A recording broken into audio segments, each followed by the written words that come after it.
এখানে করিদা একসঙ্গে বসে গল্প করতো আর এদেরকে কি জন্য খেতে দিত দেখুন।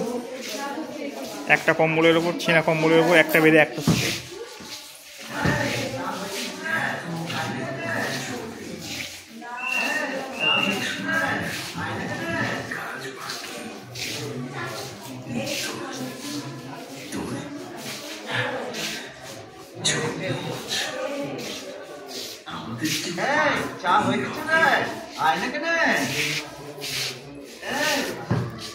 করিদা বসে গল্প করতো।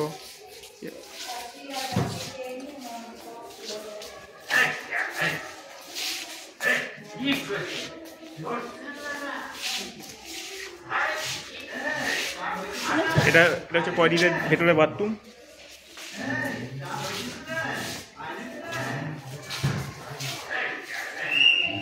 আসুন আসুন, এগিয়ে আসুন, এগিয়ে আসুন।